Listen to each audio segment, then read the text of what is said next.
underrated or overrated, and the first one today is chain wax. Overrated. I agree. Absolute junk. All it does is make your bike messy. If you lived No one in is. the UK, No one is. no way. If you lived in Spain, in a place that is very dry and not that dusty, with lovely smooth roads, and only ever do TTs 7 days a week, then if I was that person, I'd wax on a chain.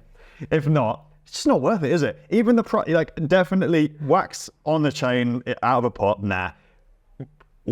Molten wax where you dip your chain and treat it. Who has time for that? Even if you are that person in that perfect scenario, there's still no real need to do it. Like 3 watts. But they still don't need those 3 watts. If they're like a legitimate professional athlete being paid to race bikes and the results they get has an impact on their future. No, but but some people just like the incremental, I changed this and they do the same TT every week. And they're looking for lots of little things they can do to see if it makes a difference. And then it's a PB. There's nothing wrong with that. Yeah, but they don't need it. They don't need it yet. Overrated. It's disgusting. It is overrated. It's horrible. It makes your bike dirty. It clogs everything up. No. I would argue molten wax thing, it stays quite clean. No. But it's still annoying. It's horrible. And more effort than it's worth. Yeah. Next, steel bikes. I love steel bikes. Me too. I own 2. Both of them are custom. I love them to bits. Yeah. I will always own them for my entire life. Yep. They're very well rated. Yep. And they should be. Yep. Potentially underrated by some people who think that carbon is the only way, when in actual fact they don't need a carbon bike for the riding they're doing and would probably be happier and better on a steel bike, maybe. Yeah. If I was to own a steel bike, I would do custom made. And because it will last a very, very long time and you will make sure it's right from the off. I would also do stainless because it's marginally more expensive, but it's far better in terms of longevity. It's not, per tube, it's not that much more. To get it manufactured is more expensive. So to weld stainless is a different process to welding just normal steel. Because Pickle's bike, I have a friend called Dylan, Dill Pickle. Yeah.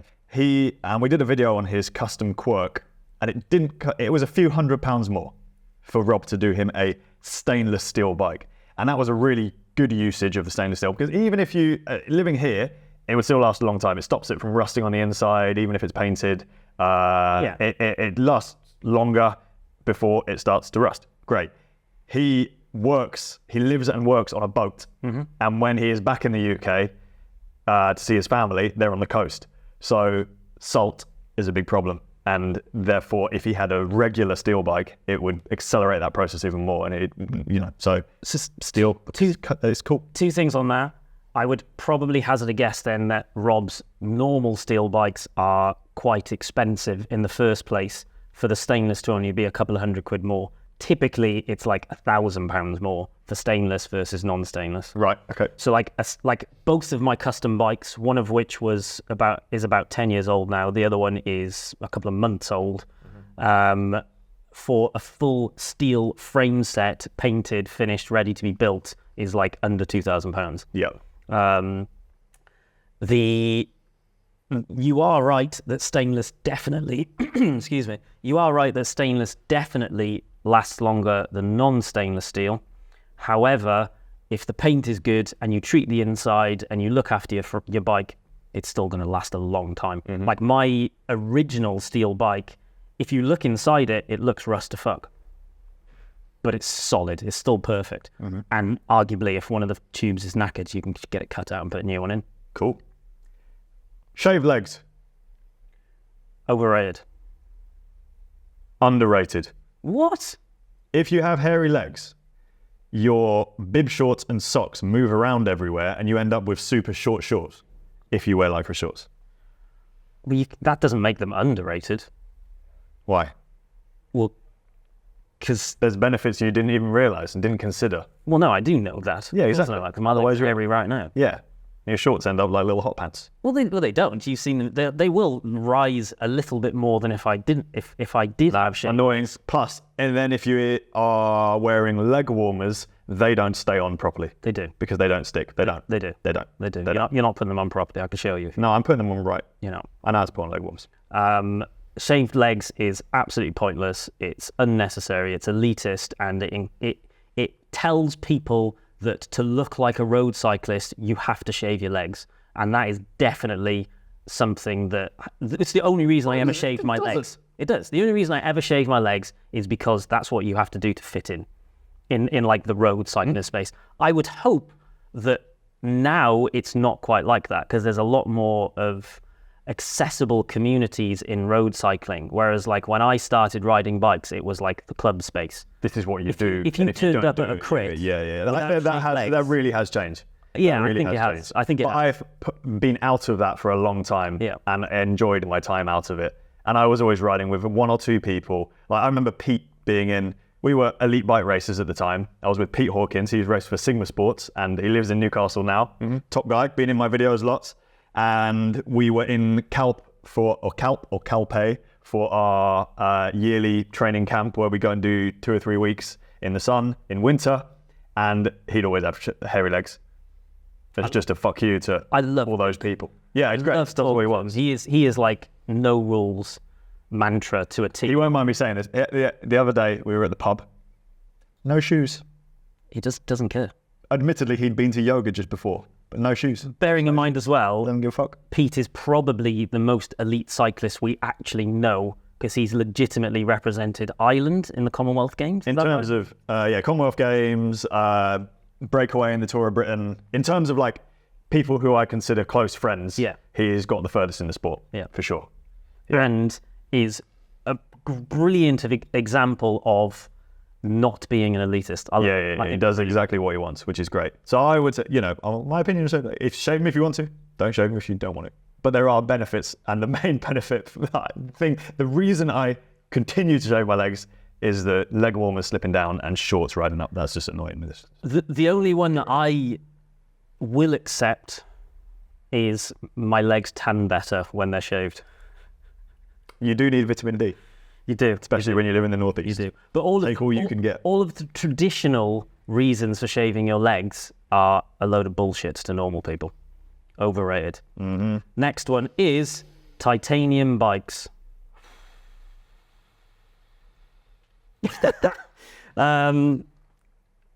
It's a very easy one for me. They are, without a doubt, the most overrated type of bike. I'm so glad you said that. They're just outrageously overrated. There's nothing special about them. I would pick a steel bike over a titanium bike every single day of the week. As far as I understand, a titanium bike has to be made in such an incredibly skilled way to be any different from an alloy bike. And an alloy bike is A third of the price. very cheap. Well, perhaps not anymore, but definitely historically. Yeah. They have, admittedly, titanium bikes have got better because the practice. So in order to make a titanium frame and successfully weld the tubes together, you need a very clean environment. Most places that have historically built bikes, like Rob Quirk's workshop, is not a clean environment. It's a workshop. Yeah. So people like Rob trying to make a titanium bike, I don't know if the results have been very good. Whereas now, particularly in the Far East, they've really nailed the building of titanium bikes, because there's lots being made, like the J. Guillaumes that Nick sells at his shop, and they're not falling apart. Whereas in the past, there were lots of titanium bikes that would just break all the welds. That was the known thing. It was like, a titanium bike's come in the shop and it's got another broken thing. Yeah, I remember that happening a lot. Whereas now I haven't seen it. So clearly, humans have got better at making them. However, is there a reason other than, look, it buffs out and look at my nice titanium bike? No. I don't understand why so many people put titanium on a pedestal for bike frames. I honestly just don't understand it, because the amount of comments we get where it's just like, oh yeah, but what about titanium? What about titanium? Yeah. Like, of course it's, something to consider, but like... It's cool, it's different. Well, it isn't different Wouldn't it anymore. maybe not Everyone's got anymore, a titanium bike, especially in the northeast, because Nick sells everyone a JD, Everyone's got a JD, yeah. and they're all identical. Even if it's a different model, it looks the same. Yeah. And the new one, where the fork goes in the headset, around the headset, it looks really good. It does, if you notice it. But if you had like 4 Jay Guillaumes lined up, kind of look the same. they'd all look the same. Well, actually, not even just Jay Guillaumes. If you brought some other titanium bikes in, they would just look the same. Yeah, yeah. Perhaps that's one of the reasons that I'm not into them. Is I do like unique stuff. I like stuff to have like a bit of something original about it or something unique about it. And it just seems like titanium has become the new like thing for everything. For sure. They're not bad. Yeah. But they are overrated. Yeah. Yep. Do you know anything about? So a lot of people used to talk about titanium is more comfortable than all other materials. It's as far as I'm aware, that is incorrect. Right. It's That's what I would expect. Yeah. So yeah, overrated. Because the properties of it are very similar to alloy. So the something to do with the you know what? Let's not go into it. Speculation. I've definitely looked at some stuff which the conclusion was, some engineers looking at it, the conclusion was it should ride the same as an aluminium frame. I can give you a fact. People think it doesn't because they've spent loads of money on it. Do you want to know a fact? Yeah. Titanium, overrated. Next. Who made this list? Lance Armstrong, overrated or underrated? Well, I just found out. Your case first. What's your case? Our podcast gets more views than his. Does it? Yeah. Oh, Jesus. So, overrated, clearly. At least in the podcast space. Do people rate him still? Well, I don't know. I don't know. So let me give you this as a case. Yeah. He's a very, very famous professional cyclist, probably one of the most famous cyclists of all time. And he has won practically no races. Yeah.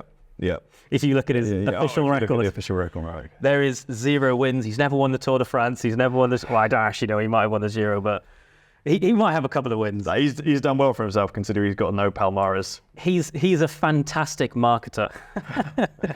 I've got a fact about Lance Armstrong. Yeah? The reason he's really rich again, because he invested in Uber at the right time. Early on. Early Uber investor. Yeah. I mean, did loads of really shitty stuff. Not a bigger fan, but it is still, whenever there's a new documentary about Lance Armstrong, like iPlayer came up with one a couple of years ago, I'm straight on. Like, it's fascinating. And also his podcast is also fascinating. Not when it's just about pro racing, but when they go onto other stuff, it is like, there's something, they are just interesting to listen to, which is annoying, considering they're on paper not very nice people. I think, to be honest, jokes aside, I quite like him. He's done loads of stuff. He's promoted cycling a lot. He was an amazing triathlete, actually, before he even got into road cycling. So when triathlon was like in its infancy, he was involved in it and like really competitive. The problem I have with him and all of the badness that he brought into cycling is it feels like it's only now that cycling is starting to be looked at as not just this like weird dope space. Like all of the stuff that came out all of that in damage the 90s has lasted so long. Exactly. It's taken 20 years to shed that for someone like Netflix to come along and make a documentary about the sport, because they wouldn't even consider it 10 years ago, 20 years ago, because it was just dirt. You know, the only thing they could have ever done is, or what people did do is they made stuff about drugs and all of the bad stuff that was happening, which was terrible for cycling as a whole. Netflix did do a documentary. Yeah. That Brian Fogel? Ben Fogel. No, who's someone Fogel? Brian Fogel. Ben? Ben Fogel. Nah, it's not. It's the other one. I'm sure his name's Brian Fogel. I don't know what's going Ben on. Fogel was like a TV doctor. There's a guy, Icarus, the documentary where the guy starts off, tries to dope himself and see how far he can get in the sport, and then he ends up rumbling a massive, like, fake-sponsored Russian dope. It's brilliant, but that was the only documentary that, like, Netflix kind of pushed, wasn't it? Yeah. And became big.